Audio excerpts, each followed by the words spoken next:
We had, the Silicon Valley issue where all the talents remain in Silicon Valley, money gets recirculated in Silicon Valley, and entrepreneurs grow from the Silicon Valley because there's this ecosystem. But now that ecosystem is becoming virtual and distributed. So nothing prevents John in Nigeria to, after 5 years, be part of that amazing company, to start their own company in Nigeria. And then you break that cycle, right? You break that cycle of concentration of wealth and skills and opportunity.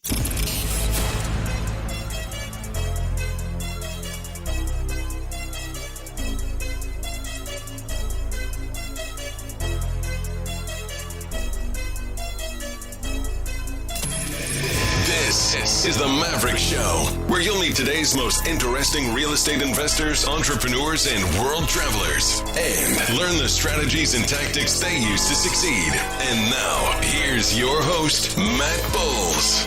Hey everybody, it's Matt Bowles. Welcome to the Maverick Show. My guest today is Tony Jamous. He is a location-independent software entrepreneur, early stage tech investor, and currently the CEO and founder of Oyster, the company that believes anything is possible remotely. As a distributed talent enablement platform, Oyster is making remote work a reality for everyone. Born and raised in Beirut, Tony left Lebanon at age 17 to study computer science in France, business in Switzerland, and has lived many places around the world since then. In 2010, Tony founded Nexmo, an API platform for building communication applications, which he scaled from zero to $100 million in revenue in under 5 years, hired people in over 50 countries, and eventually sold the company for $230 million. Tony is passionate about making a positive social impact in the world and empowering people to achieve their full potential regardless of where they are located. Tony, welcome to the show. Matt, thank you for this warm introduction and for having me here on the podcast. I am so excited to have you here. You are doing really incredible, exciting stuff. I'm excited to dive into it. But before we do that, let's just set the scene and talk about where we are recording this from today. We are not in person, unfortunately. I am actually on the East Coast of the United States. I am in the Blue Ridge Mountains of Asheville, North Carolina. And where are you today? I'm currently in Normandy in France, in the middle of nowhere, in a forest, trying to be as away as possible from the virus. Well, that sounds like we're both in pretty good quarantine locations. I do love France and try to get there as frequently as I can. So that's a great place to be. And I know that was actually a big part of your journey as well when you left home at age 17 and that was where you went. But I want to start even back further than that because you grew up in Beirut in Lebanon during the 80s and 90s. And that was during the period of the Lebanese Civil War. And I'm curious if you can just share a little bit about your upbringing and growing up in Lebanon at that time and what that was like for you. Yeah, so I was born in 1980 in Beirut. And as you mentioned, it was one of the deadliest civil wars the world had seen. And from 0 to 10 years old, that's all I knew, right? All I knew was that we live in a world that people are trying to kill other people. And I kind of normalized that. And if you think about it, now that I had this amazing opportunity when I was 17 to leave the country, I had this opportunity to kind of see that actually there's another world out there that people are not trying to kill each other. And that kind of enabled me to have this kind of dual perspective on people's need, starting very low from the Maslow pyramid, survival and shelter to kind of where we are today in the West. So I had that opportunity to kind of see both sides of the equation. So what would you say? I mean, how did those first 17 years in Beirut shape you in terms of your reflections and your lessons for life and moving forward from that? Yeah. So if you think about it, like the experience of growing up in a civil war, while it can be a very traumatic experience for many people, especially children, as you become a business leader, there are some advantages to that. One of them is essentially risk mitigation because as you see threats everywhere, and a business leader, your job is to envision the future and draw a path to that future. So therefore, the future is full of potential risks. So that kind of your nervous system is tuned to that, and then you see risks everywhere. Obviously, most of them might not materialize, but that enable you to have that superpower of being visionary. The other advantage that I've learned from that period is resilience. And what I mean by resilience is the bigger the challenge is, the bigger the determination is to tackle that challenge.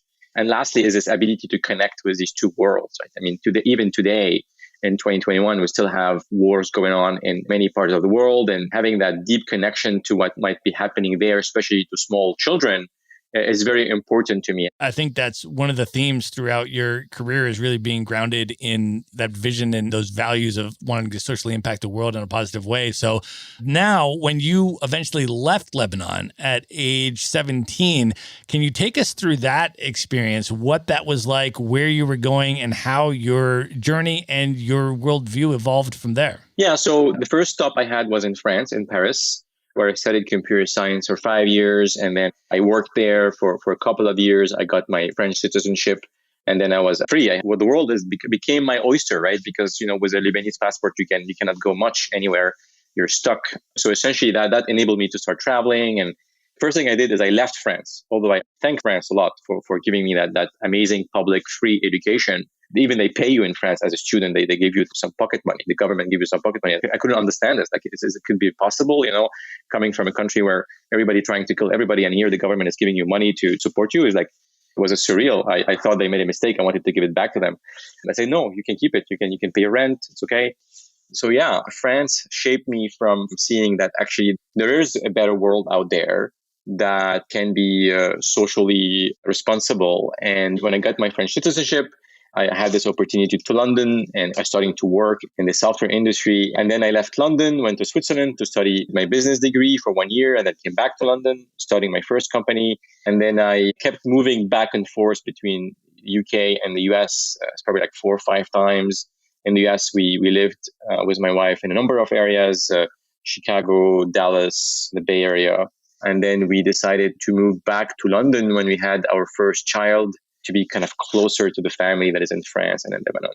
And actually, my next move is we're kind of relocating the family to Cyprus in September, because it's very close to my parents, and it's a great place to be. And actually, because we're building the best distributed company in the world, so the CEO must be on an island to force that discipline in the business, that work can be done successfully and at scale from anywhere. Absolutely. I think that is really, really important, of course, that we're all modeling what we do. When we founded Maverick Investor Group, we did the same thing. My 2 co-founders and I all lived in different cities from the day that we founded the company, and we forced it to be built on a completely virtual infrastructure by not even being in the same place and hiring staff that never lived in the same city as we did for a single day. I mean, you just force it. And what that does is it forces you to be more precise in your systems and your processes and your management structure and everything else. I mean, you have no choice but to do it, right? So I think that's really amazing. And Cyprus is a great choice. I spent about a month in Cyprus, in Nicosia, and I've actually taken that flight from Nicosia to Beirut. It's literally like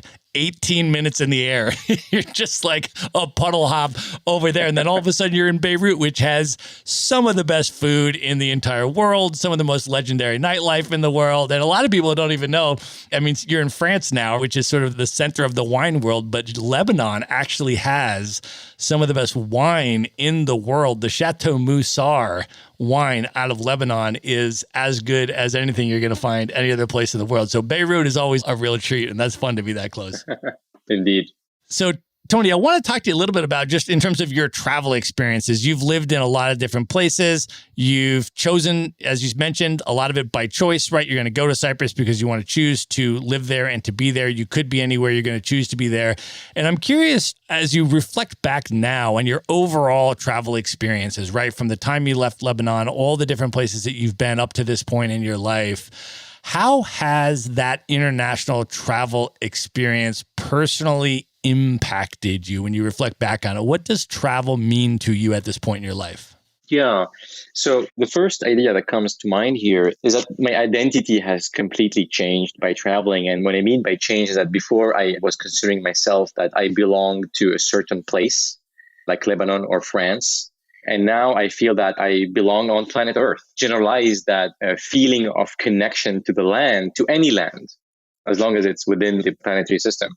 So that actually, it was a journey to get to that realization. And because every time I go to a place, I always felt like uneasy, like there's something wrong, or maybe it's the place, maybe it's the people. And then I realized actually it was me, the issue. It wasn't the people. It wasn't the place. And I had to kind of deal with that feeling of disconnection from my home country. And I kind of held that feeling of disconnection all my life until now I'm 40, I came to that realization that I'm not going to feel good anywhere. So what about just forgetting about where I am and live more in the moment and live more and just stop running to the next place? I think that kind of have shaped me, kind of moving around the world into all these places, is to get that realization. I mean, obviously, the traveling is really enables me to become more multicultural and get closer to people, regardless from where they are in the world, and kind of be close to other human beings without thinking about, oh, this guy is coming from this place or this guy has this cultural background.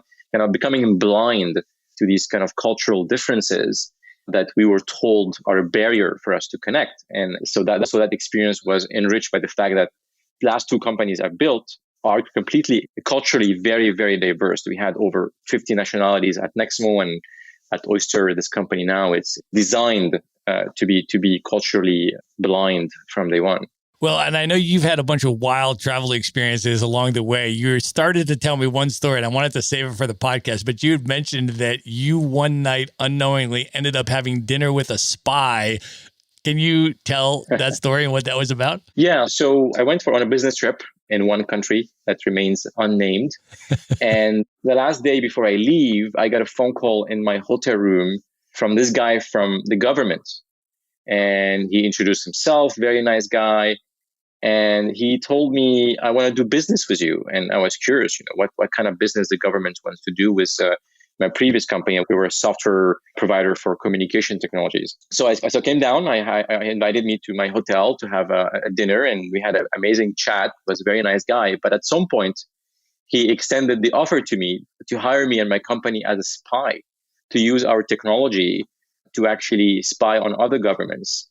And this is where kind of the conversation, we had an inflection point. I kind of pulled back and I started to in a politically correct way, try to explain to him that, that's not something I want to do and it's not possible. And I can tell you the next day I was so happy to run away from this country. And, I'm sure they're probably listening to us right now.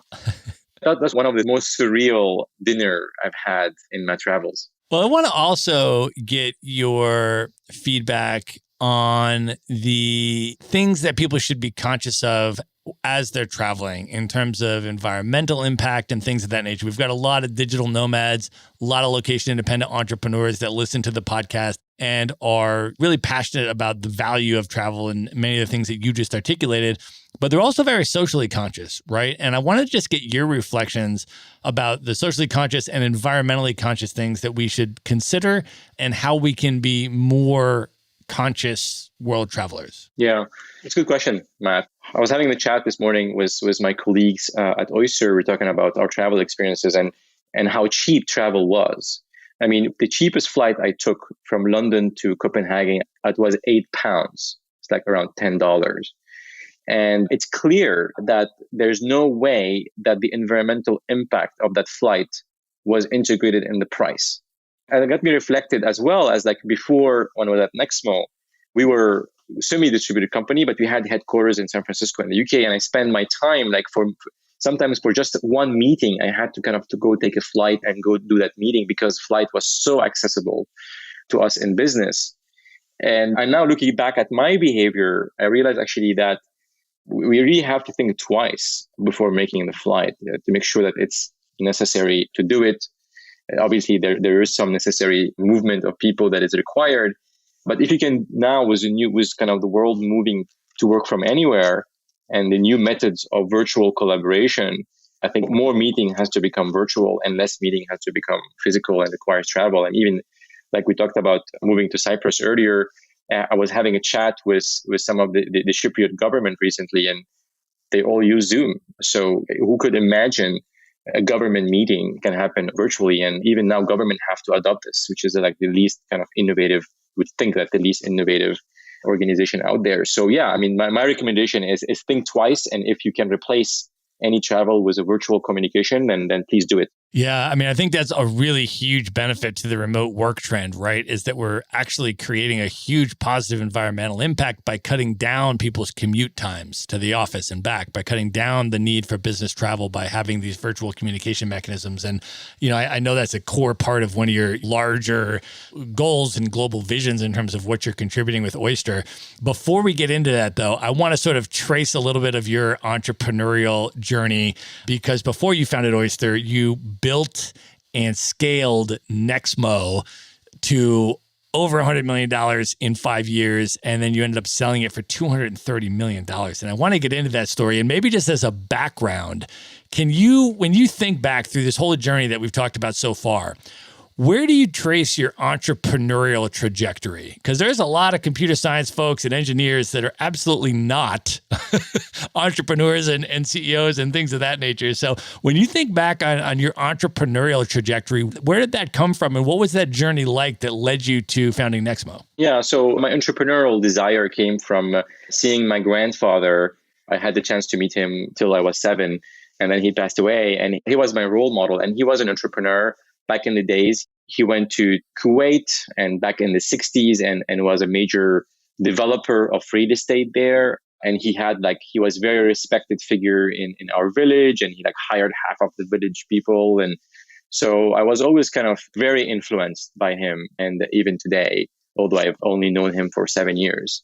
So with that idea in mind, I've worked for 4 years after university in the telecom industry. And I moved quickly from engineering to business development. And I was talking to customers on the front line. The company I used to work for was one of the pioneering of text messages for businesses, for B2B. They gave me this project called the API project. That was back in 2008. I've implemented the project. We had some beta customers on it, and customer loved it. But for some reason, this company decided to shut down that program.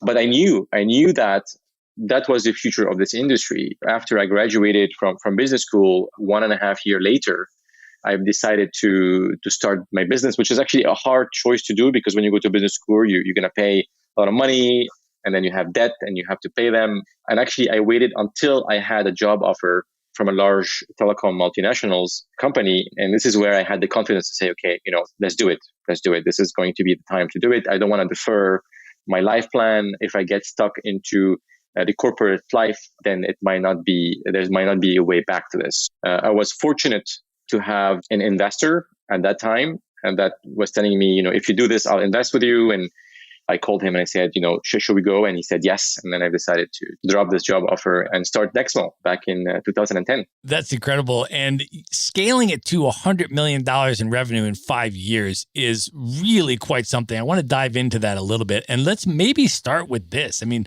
what is the process for identifying a void in the market that is so great and creating a product that is so profoundly useful and in demand that you knew it would have the potential to get to $100 million in revenue? Because it's a tiny, small number of companies that ever get to $100 million in revenue. So what's the process for identifying something that has the potential to get to that level? In my case, it was two things. It was timing and removing friction. So timing, because when I started the company, it was an API business for text messages in the beginning, and it evolved to become a full communication platform. APIs were new. The trend of the API economy was at the beginning. And so the timing was right from that point of view. And the second area that enabled me to grow that fast was removing the barriers for innovation in that space and targeting software developers. Because before Nexmo, if you wanted, let's say you're a bank and you wanted to integrate with all these telcos to send a text message of an alert or a bank statement or whatever, you had to kind of hire a system integrator, go talk to various carriers like AT&T and Verizon, and spend 6 months of negotiation and technical integration. What I did is I said, okay, well, we will do that work on the back end. We will connect to all the carriers around the world. And then we're going to provide you with a very simple API with 5 lines of code and 5 minutes. Any basic developer can actually build an application. And then what happened is actually it dramatically lowered the barrier and the cost to innovation. And where there's hundreds of thousands, not millions of actually developers, that in the world, and they all need to include some sort of communication technology within their application. And that was kind of the first few customers that really pushed this company into a new orbit of revenue were all these messaging apps, WeChat in China, WhatsApp, Viber, Line in Japan, Kakao in Korea. When I closed one of these customers first, and then I realized actually they became our biggest customer overnight. So we went and closed all the other networks because these guys they had a global user base, and they wanted to send text messages to over 200 countries. They didn't want to deal with 200 countries and 200 telcos. And so we gave them a solution that was really disruptive to their business, and they came and adopted in mass. And that's how kind of enabled us to win that segment in the market and grow the business very fast. Well, I know you also were in over 50 countries in terms of your staff that you hired all around the world for this. And it's just an extraordinary operational achievement as well that you were able to grow from 0 to 9 figures in under 5 years. So when you think about, as a CEO and, actually building the infrastructure and the operations at that speed and scale, what were some of the key leverage points looking back on it that enabled you to do it that quickly? First is really this ability to tap into the superpowers of distributed workforce. Our business was global. We had to connect and deal with all these carriers in all these countries. So quickly realized actually we needed to go and build this globally diverse workforce. And that was a superpower for our business. Another leverage point was this ability to think like a platform and not like a product company. So we started with one product, which is a messaging API. And then we start adding other APIs, voice APIs and video APIs later to really start thinking that, okay, we're not building a mono product company. We're building a platform that's going to enable multiple use cases, multiple customer segments. And that kind of continued the growth in the business, right? So when you create a new product, you add to your existing platform that position you on a new addressable market that is growing, and then you can accelerate the growth of your business. And I think thirdly is the people that really did an amazing job coming together as a team and being kind of motivated and aligned to go towards a vision and a mission that was very exciting and disruptive, because we were disrupting the telecom industry. We were making the telecom network programmable. That was a challenge that many of my team members were very excited of tackling. Can you talk a little bit about your CEO leadership style? How do you lead and inspire your team? And with all your experience up to this point, what attributes, in your opinion, make a great CEO? First, talking about my leadership style. So first is really being able to envision what the future is going to look like and create that excitement path to reach that goal. And that means that I always have to stay high level and delegate as much as I can to a very capable team so that I can actually have that opportunity to work on the business and to think about the business and the vision going forward. Secondly, is really about empowering the team. I'm a leader that share my leadership with other leaders in the business. So I create space for other leaders in my team to grow and own as much as I can and be there to support them when they need. And thirdly is, there's no leadership without building trust and having a transparent attitude. I mean, that's kind of foundational to every team. How can you build a team where there's high level of trust, high level of commitment, and have high level of shared meaning around how we're going to do the work together and where we're going? And so I think this is what determines my leadership style and what makes a great CEO. So additionally to that, I think what I lack is also my energy get drained with detail. So I'm not very good in detail. So I think a good CEO need to also have that ability to go into the detail, but also be able to go higher level at the same time. That kind of duality, I think it's important. It's something that I continue to practice. And I think another area that I'm experimenting with now at Oyster is a mission-driven CEO can be a superpower for a CEO. Is how do you align your business goals and the success of your business with your mission as a business, regardless of what that mission is. And that alignment, I think my first company, I led it with a strong vision first. And my second company, I'm actually leading it with a strong mission first. So there's a flip in my leadership style from my first to second company. I also want to ask about your tips for attracting and hiring top talent and how important that is in building and scaling remote teams, and any advice you have for entrepreneurs and CEOs on that front. Yeah. So you have to, I think first what we've learned at Oyster is that you have to develop a very strong story to tell the top talent they want to join you. And that story needs to be centered around the mission of the company. If you see increasingly top talent today in the world, they have a lot of choices of employment. If you can help them align what they do with what they believe in, then you can win their hearts and their mind.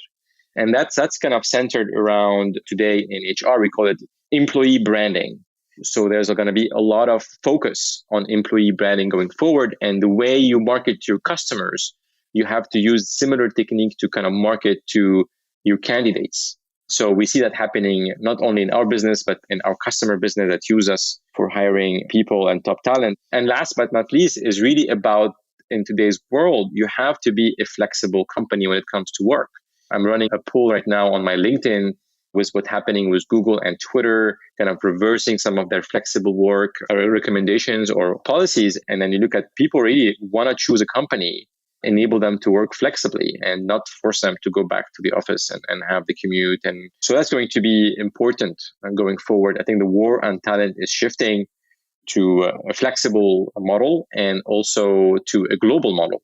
You think about what Spotify have done. Spotify have said, we're going to open up hiring globally and we're going to pay top dollar. We're going to pay San Francisco and New York salary for anyone in the world.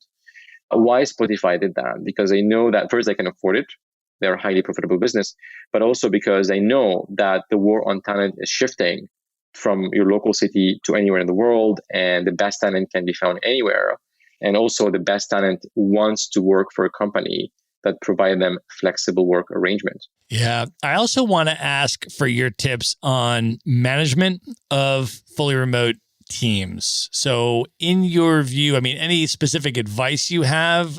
In general, I'm curious about what you feel makes a great manager, and specifically tips that you have for managing a fully distributed team. I truly believe that management is on the verge of reinvention right now. We need to reinvent management because there is a way to make a virtual team outperform an in-office team. So let me decompose that for you. So first, there are some hygiene factors. So building trust and relationship and commitment with this team, that obviously has to be the same, whether it's in office or virtual. Obviously, in a virtual world, you have to use virtual ways of connecting and communicating, but essentially it's possible, and you have to do it very well in both scenarios. Where you need to be more disciplined as a leader of a virtual team versus an office team is around the way you work together. And we call them the tools and the rules. So in an office environment, you can get away with ambiguity around how you work together and what the tools you're going to use to collaborate. In a virtual environment, you cannot have ambiguity there. This is where a virtual team can underperform an office team if there are ambiguity around that. So essentially, you have to be very prescriptive about how do you work together, what are the tools you're going to use, what are the expectation of availability of your team. At Oyster, we don't have any expectation of availability. It's mostly asynchronous communication, and we don't expect people to be always on, for instance, and we need to tell that to people and reinforce it. And we have a playbook around how do we work together, what tool do we use for what, how do we conduct meeting, what different type of meetings they are. And we all kind of align with this, and everybody that comes to our company, they go through a very prolonged onboarding process so that they can really buy in and learn this way of working. That's what differentiates as well from an in-office to virtual, is that this is not nice to have. You have to actually really be thoughtful about how you work together and have discipline around that. Where virtual team can outperform an office team is in the following areas. One, it's a great place to develop leader faster, because in a virtual environment, you cannot do everything yourself as a leader. You have to share the authority with others and distribute the work in a way that makes more people engaged and committed.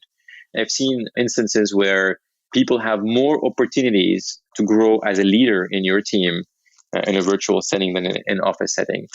The other superpower that they gain is that the best ideas wins, because we've all been in a meeting where we have one person that's kind of monopolizing the meeting, and then you have other people that might have great ideas and they don't have the opportunity to share them. As the world moved to asynchronous work, that is really the foundation of distributed teams, then people prepare the work in advance so that the best ideas will be found and don't get wasted and be leveraged. The role of a manager has to be transformed to really focusing on the hygiene factors, where it's really about building trust and relationships, number one.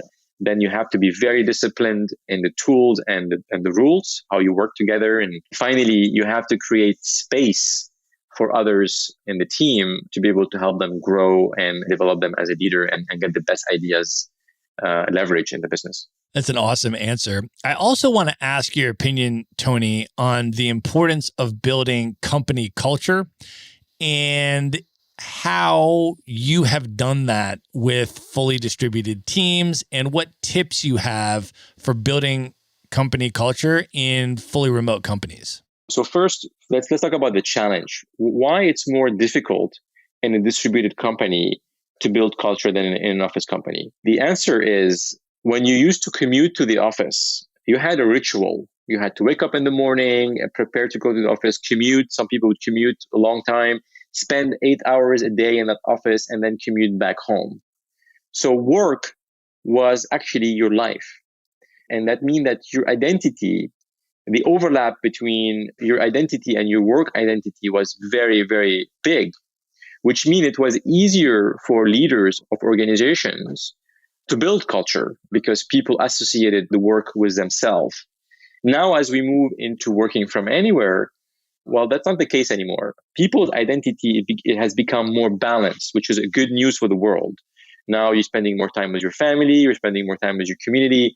Like the other day here, I was in France in the village I live in. My neighbor, who's an 80 years old person, had their chimney broke and they couldn't drive to the store to repair it. And they called me at 2 p.m. in the afternoon. I was available. I had an hour between meetings. So I was able to take them to the store and help them fix their chimney.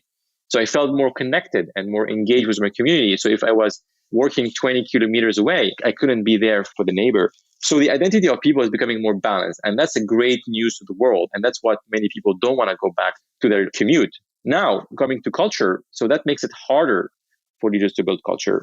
And essentially, culture, I think we need to understand what is culture. And what I mean by culture is not really these social connections, which are important, obviously, to build trust and allow the culture to evolve. But what I mean by culture is a set of values and principles that a company adhere to.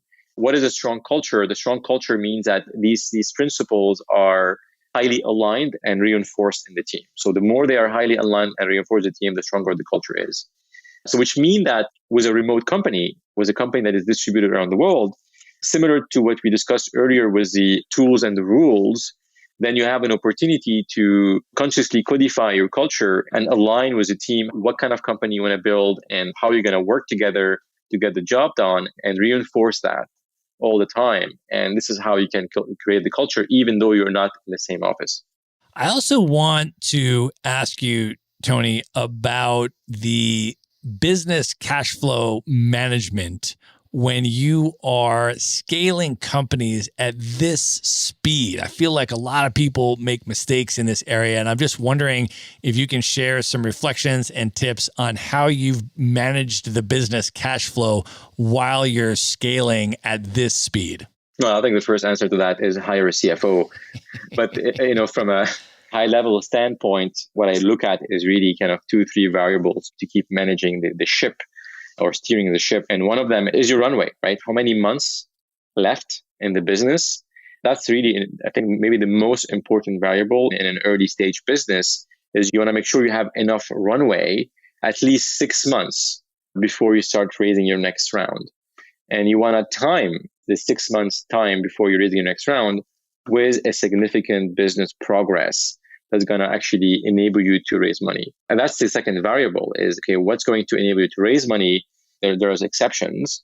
In most cases is your growth rate. And are you really growing at a speed that's going to make investors look at that curve and say, wow, this company is going to be a $1 billion company in 5 years. There's no doubt.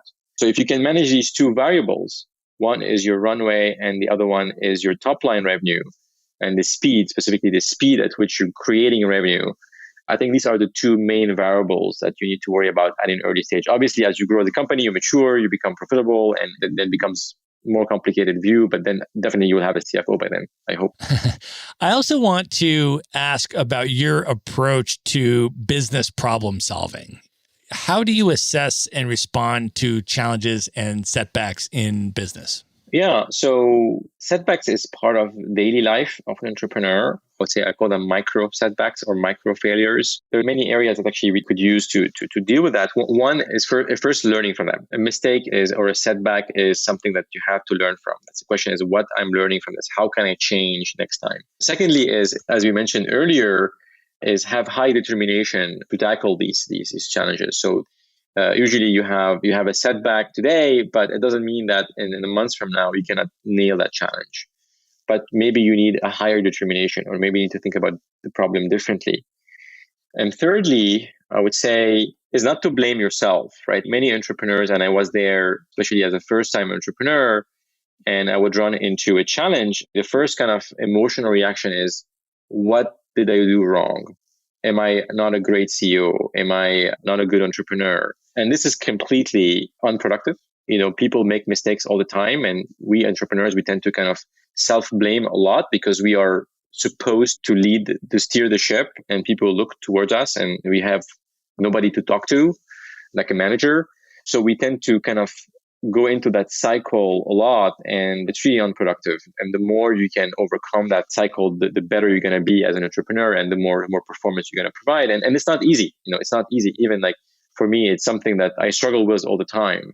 Obviously less with experience, but it's still something that is annoying. Well, I also want to ask you about your personal productivity techniques and habits. For example, how do you structure your day? Do you have morning routines? Do you have evening routines? And, how do you structure your workflow in the day to be as productive and accomplish the caliber of things that you're accomplishing in the amount of time that you're doing it? Yeah. One of the things that I've been using recently is energy management. So how can you make sure that you are not depleted at critical moments when you need to perform?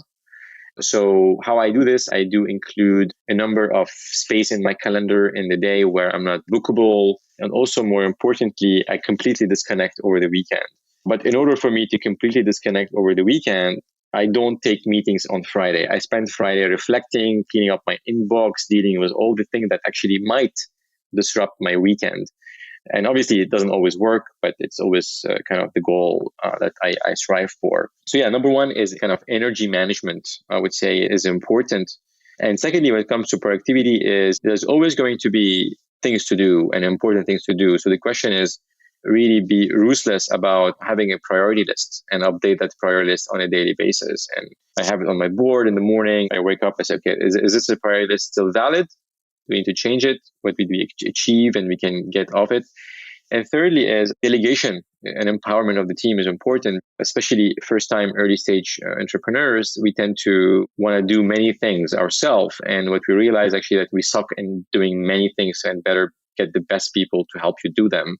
In my next experience as an entrepreneur, I've been very deliberate to hire, I would say, a more experienced team early in the business and a capable team where I can delegate many of the tasks that or project that I need to do as a CEO and work with them instead of being the primary leader in the business. One of the concepts that you mentioned to me that you've been practicing is this idea about being able to lose the sense of time and how that connects for you with protecting yourself against negative emotions and things like that. Because I feel like the entrepreneur, negative emotions can be as debilitating as taking time away or taking any other resource away. Maybe even more so. And I'm wondering if you can talk about that concept and how you've developed that and how that works for you personally. Yeah, so I came to realize that me worrying about the future or regretting the past was like not a cool life experience that I want to continue doing it at that level. And what helped me to realize that actually time is mostly a human construct is now I have children, and children, you have to teach them time. They have no clue what 1 minute is or 1 hour is. They have this ability to live in the moment. And for me, it was a correlation between the fact that they don't yet comprehend time and that ability to live in the moment. I had a goal a couple of years ago that I wanted to slow down time, at least my perception of time. And today, I kind of practice that on a regular basis to be able to, I would say, move myself into a place where time exists less and have some sort of protection layer in my thought process that prevent me from taking time as a variable in what I do. Obviously, I still have to work with time because you need time to kind of operate and function in society and in business. So I still worry about my next board meeting that I need to be ready for in a couple of weeks. But the impact on my life has been, I would say, better managed by that goal of slowing down time, or at least the perception of time. And how do you respond to highly stressful events, let's say, right? I mean, when that entrepreneurial roller coaster takes a big downswing and there's high stress events, what are your stress management or stress mitigation techniques that you've developed and use? Yeah. So first is you want to develop the ability to sense stress, because sometimes you're stressed and you're completely unaware of it. And so first is, how much are you stressed? And for me, the body is like a sensor of stress. So if I feel tense in certain area of my body, like my jaw, my shoulders, my belly, this is the areas where I can feel mostly the stressful feelings. So that enables me to be conscious that I'm stressed. And then the question, okay, what do you do about it? For me, there's a number of techniques that I do with more or less success. Obviously, meditation is one of them. And actually moving around, getting my body to move, whether doing sports, going for a walk, jumping, that has been useful as a stress reliever. And more recently, especially now that I'm working from home all the time, I have a 5-year-old daughter, I have a 9-month-old son, and leaving my office here, where I work, and being with them, apparently is like the best stress reliever I've ever experienced in my life. And the fact I can do it every hour of the day in between meetings, it's really kind of enabled me to have this balance between stressful events that might be happening in business and then being present with my 9-month-old. And that's been actually a good surprise. That's awesome. Well, I want to move into a discussion about your current company, Oyster. But one of the main, also foundational things I want to ask you in general, and you can just over your entire entrepreneurial experience, both with your own companies as well as investing in other companies, what are your tips on selecting the right co-founder? Because I feel like business partnerships are one of the most difficult things to do correctly, one of the biggest things that can cause problems in companies. And so from your personal experience, as well as companies that you've invested in and been involved in, what tips do you have on selecting a great co-founder? So first is obviously complementarity of skills. That's pretty straightforward. You need to understand, and that requires you to have an awareness of what you're good at and what you're not good at, and try to complement yourself with that. Secondly is you want a co-founder that can actually lead a broad part of the business, a versatile co-founder. So for instance, if you're non-technical and you're hiring a technical co-founder, you want to make sure that your technical co-founder not only can code, but can also lead teams and can recruit developers, and they can create a culture. And so you want kind of multifaceted managers and business people that can manage more than one function or one skill set. And thirdly is, if you want to pick one primary skill of your co-founder, you want to understand what is the critical skill that your business need that you don't have. In the case of Oyster, for instance, marketing was an important skill, because Oyster, at the end of the day, it's a story, a company. But my previous company was very deep tech. My co-founder was a CTO co-founder, and he was great at developing, but he was great at managing, and was great at leading, and was great at hiring. And we were building software developer to use, so we had to be very technical. And that's why the co-founder in the previous company was a technical co-founder with broad management skills, and at Oyster as a marketing co-founder was a large, broad skills. Well, let's talk about the founding of Oyster. And let's maybe just start with the big picture problem that you observed, the void that you saw, and what did you found Oyster to solve? Yes.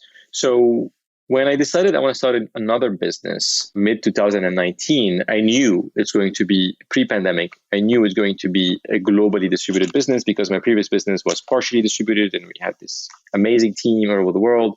But we really struggled to do that at my first business. We had to open entities in all these countries. We had to hire local lawyers, local accountants, local payroll providers, local benefit providers.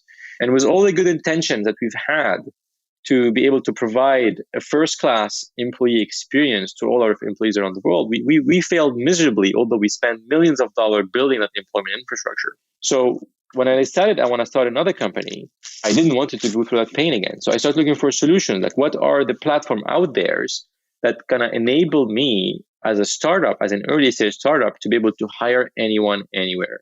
And I couldn't find a solution to that problem. I found an industry that is more like professional services and they don't use software as much and very expensive. If you are like Twitter and you want to hire your country manager in Egypt, you can use some of these professional service organizations. It takes 3 months to set up and it costs you $30,000, $40,000 a year just for one hire. If you're a startup and you want to hire 20 developers in 15 countries, this is not going to work for you.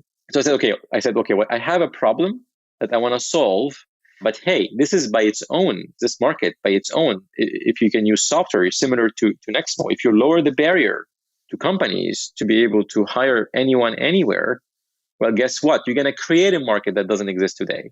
I said, great, I could see a path, like with Nexmo, to get to $100 million business in 5 years. But I said, like, why me? Why should I do it myself? I'm an angel investor. I could invest in this kind of companies. It's really when I realized that by making it as easy to hire somebody on the other side of the world than hiring your neighbor, that you can potentially change the world in areas of wealth inequality reduction and brain drain reduction. Remember, I left my home country when I was 17, had to go through that struggle to get to where I am today. And I don't wish anybody to go through that if they can have that same opportunity from home in their community. So, okay, great. So, but let's look at the data. Is that a real opportunity? And the more I dig into it, what I realize is that there are 80 million jobs that's going to go unfulfilled in the Western world in the next 10 years, mostly knowledge work.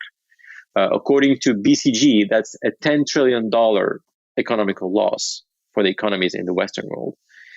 But at the same time, in the next 10 years, you have 1.5 billion knowledge workers coming into the workforce. That's the biggest shift in the worker demographic ever we've seen. And they are mostly in emerging economies.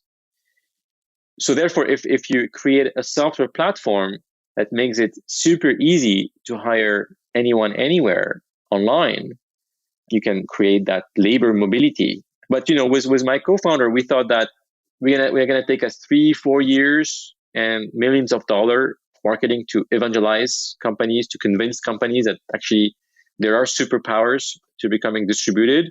And then 1 week after we close our seed round, the world has changed in February 2020. So yeah, that's how this company started, and we had to actually accelerate everything in the business to be able to make it possible for companies to tap into the global talent pool. I love the social impact focus that you had as sort of your primary inspiration for starting this. And I wanted to go a little bit deeper into that. And can you just clarify, first of all, just sort of the values and mission of Oyster, and also what your vision is for Oyster, say 5 to 10 years from now? Yeah, so the vision is we want to be the largest employer of the world. That's the vision. Without employees, right? So we will have our own direct employees, but we'll have many employees for our customers.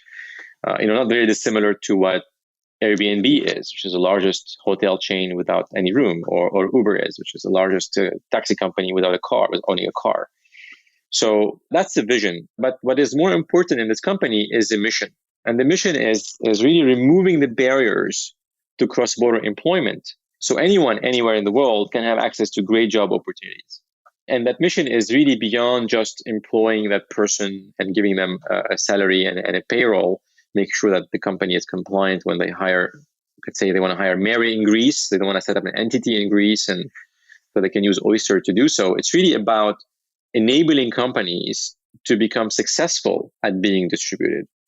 And that's a broader set of problems. And it starts with where do I find the talent? If I found a talent, say I found Muhammad in Morocco, I want to hire Muhammad in Morocco, then how do I know to assess the talent in Morocco? And then when I want to employ them, should I employ them as a FTE, full-time employee, or can I employ them as a contractor? What does the regulation tells me? I mean, I'm taking the regulation risk. And then how am I going to pay them? There's different currencies, different payment methods. I mean, there's moving money around the world, especially in emerging economies, there's currency fluctuation. There's all these kind of challenges that they would face. And then how can I give them benefits? Like, how can I make sure that I'm treating them well? I'm treating them as a first-class employee and giving them that experience they deserve. And finally, how can I upskill them? How can I keep them productive as a remote employee? So Oyster is here. That's why we call Oyster a distributed HR platform or a distributed talent enablement platform. It's really about making companies successful as they embark on that journey and making their employees successful to become great remote workers. So as you realize this vision for Oyster over the next 5 to 10 years, let's say, can you talk about the specific levels of social impact that the realization of this vision will have? You mentioned wealth inequality reduction, positive environmental impact. Can you go a little bit deeper and explain how those levels of social impact would actually manifest? Yeah, sure. So first, we do expect that through the Oyster platform, the talent around the world in emerging economies, they're going to actually increase they're going to find jobs in great companies that want to take care of them. Our customers are primarily tech companies that are growing fast and they want to hire the best people around the world, regardless of location.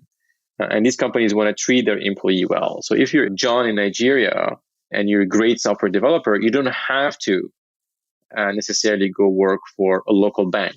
For instance, you can work for the best startup in anywhere in the world.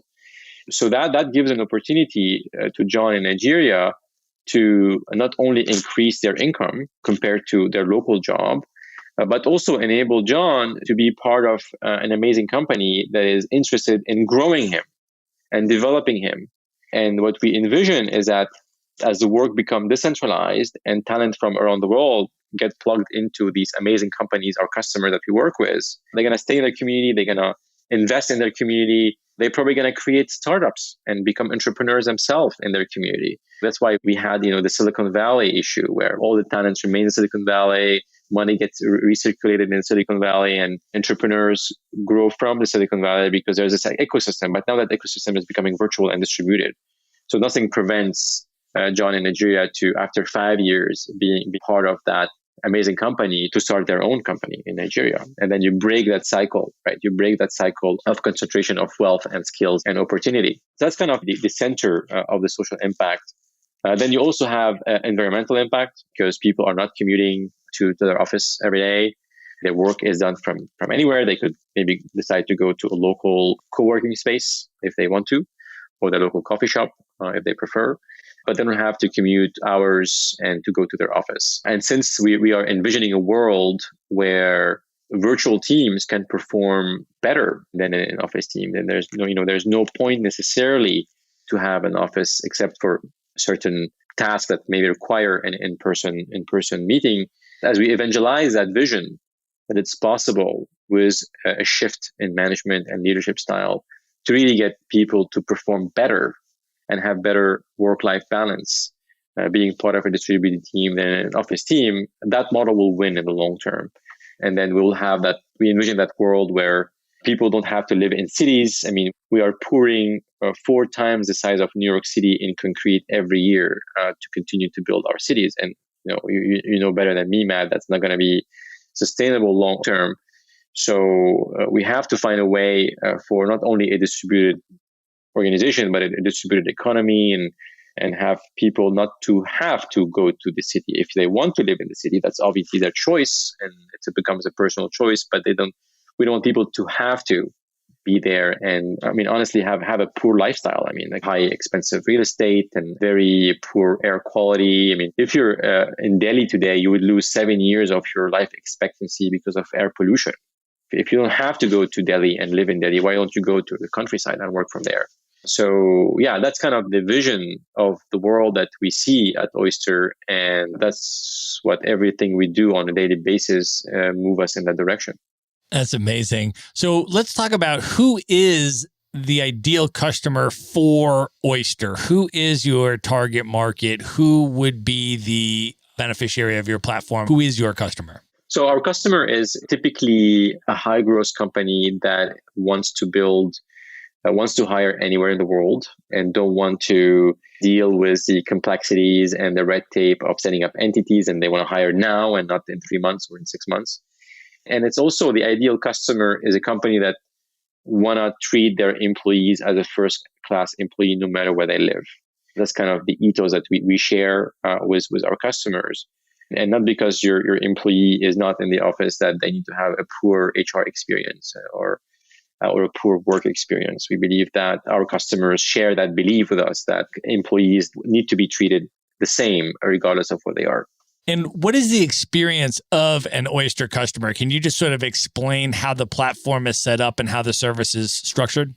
Yeah, so we have built this employment infrastructure around the world in over 100 countries today, where we become the employer for Mary in Greece, and we would assign Mary to our customer regardless of where they are in the world. So how the experience work to get there? So it's a softwareized experience. The customer will go online, they create an account. You get a free account with Oyster, and we give the HR person within the customer organization a number of tools that enable us to make quick decisions and informed decisions about hiring Mary in Greece. So for instance, we can tell them what's going to be the total cost of employment of Mary in Greece with all the taxes that you have to pay to the Greek government. We tell them the risk that they take if they decide to hire Mary as a contractor versus a full-time employee. Because as you know, many governments, you cannot hire somebody as a contractor if they actually act and work like a full-time employee. And we give them tools such as to understand how much they should pay Mary in Greece. You know, what is the local salaries for that specific function or seniority in that country. There's kind of tools that enable them to decide what is the best way to employ Mary. And then when they decide that they want to employ her, they go on the platform and submit her information, her name, email, job details, compensation details, and they click hire. That triggers an onboarding process for Mary. Our team reach out to Mary and onboard her into the platform and get her to sign a local employment contract in Greece that is compliant with the local law, and then she can start working. She'll be assigned to the customer. Then Mary would have the opportunity to enjoy the benefit of a full-time employment in Greece, and the company had the opportunity to ensure that they are compliant and they're really taking care of Mary. So, and then on a monthly basis, and there's a payroll process that is processed to pay Mary. That's how the experience works.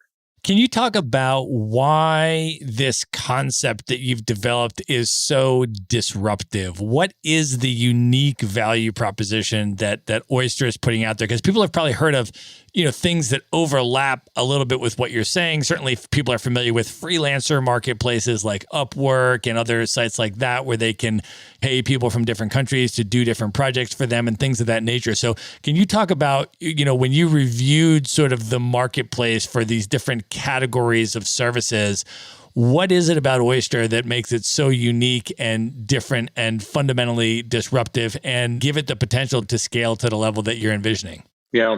So the disruption is really around enabling companies to, with few clicks, to tap into the global talent pool. That's what enables. So it's a new model of employment that enables these companies or the HR personas in these companies to really become the super expert in global distributed HR using the platform. Many of these HR professionals have had the experience of hiring and managing employees in one country, usually around the office, the city where the office is located. And now they are exposed to hiring people from anywhere in the world, and they can. Now they can do it with few clicks. They don't have to call a lawyer. They don't have to set up an entity. They don't have to buy a report from an expensive vendor to understand what is the level of benefits that they need to provide in that country. They don't have to process payroll in 17 different currencies and 12 different payment dates. And so it's really this taking this process and making it like it's a Mary in Greece, this amazing talent is waiting for you. It's just a few clicks away. That's awesome. All right. So Tony, for listeners that may be interested in learning more about Oyster and getting started, what is the process? What is the first step to doing that? Where should people go? It's oysterhr.com, and we'll be happy to help anyone who's interested in tapping into the global talent pool. Awesome. So we're going to link that up in the show notes. That'll be in one place at themaverickshow.com. And Tony, at this point, are you ready to move in to the lightning round? Let's go for it, Matt. Let's do it. The lightning round. All right. What is one book that has significantly impacted you over the years you'd most recommend people check out? The book that I recommended everybody in my previous company to read, and that book was called Leadership and Self-Deception. It's like a leadership development book, but what I like about that book is essentially that it's a story and you can read it in 2 hours and it's entertaining and these concepts are not very difficult to grasp. All right. What is one travel hack that you use that you can recommend to people? If you travel and you're jet lag, one of my colleagues gave me this supplement called melatonin that is available in the US. And in many countries, but in the US, you can get it off the counter. And that didn't solve my full jet lag issues, but at least it really improved it by at least 30, 40%. Awesome. Who is one person that you've never met who's currently alive today that you would most love to have dinner with, just you and that person for an evening of dinner and conversation? I would pick any person from Oyster, my company, because 95% of the people we've hired have never met. And we're so desperate to meet each other. We've been working on this amazing project for a year now, and I've never met, I would say, 95% of my team. It's insane. Like we have an oxytocin deficit. Like we just want to hug each other. Obviously, we can't do it in the US because of other laws, but we can't wait. That's amazing. What a great answer. All right, Tony, knowing everything that you know now, if you could go back in time and give one piece of advice to your 18-year-old self, what would you say to 18-year-old Tony? Relax. You've already made it. That's awesome. All right. Of all the places that you have traveled in the world, what are your top 3 favorite travel destinations you'd most recommend people check out? So I definitely recommend Cyprus because the nature is amazing. I mean, they take care of the environment. It's just beautiful blue sky and blue sea, and the food is, as you know, is pretty awesome. So definitely Cyprus is one of my favorites. The other one is the Bay Area. I mean, I've in the US, in California, for me, I've lived there for years. And every time I go there, I feel the sense of freedom and connection with the environment that I don't feel elsewhere. So that's definitely one of my favorite places. And I would say, my third destination, and that actually became my favorite right now, is where I am, is in Normandy in France, especially if there's any lockdown, because usually it's a very rural area. It's very less dense. But the other day, last week, the weather was amazing. We went to the beach on the Atlantic. There was nobody on the beach. It was empty, but it was so beautiful. If the world continue, I hope not. But if the world continue, I mean, that's a destination where you really can escape and feel connected. So yeah, so Cyprus, Bay Area, and Normandy, France. Awesome. All right. Last question. What are your top 3 bucket list destinations? These are places you've never been. They're the highest on your list you'd most love to see. Well, I would pick any 3 countries in Latin America. Like I've traveled so much around the world, but I don't know why I've never been to Latin America. And it's a place in the world that I think is beautiful and amazing. So pick any 3 countries, I would go see them anytime. Awesome. That is an amazing region. I've spent a bunch of time there. So whenever you're ready to plan your trip, feel free to hit me up for some tips on that. All right, Tony, at this point, I want you to let folks know how they can connect with you, how they can follow you on social media, how they can learn more about Oyster. How do you want folks to come into your universe?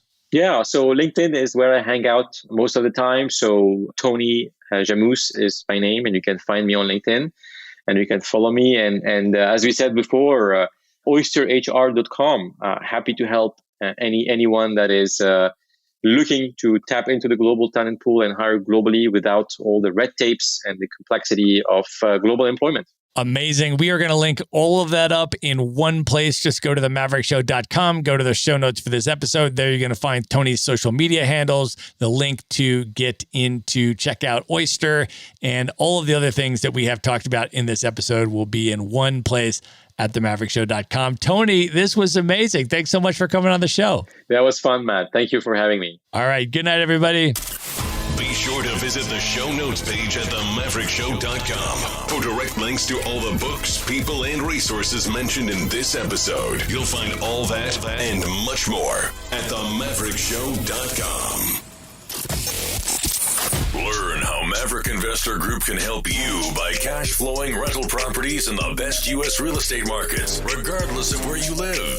Schedule a free phone consult today at themaverickshow.com/consult. Now you can buy rental properties with tenants and local property management in place, so you don't have to be a landlord or a rehabber. To get your questions answered and discuss how Maverick Investor Group can help you meet your real estate investing goals, schedule your free phone consult today at themaverickshow.com/consult. If you like podcasts, you will love audiobooks, and you can get your first one for free at themaverickshow.com/audiobook. Whether you want the latest best-selling novels or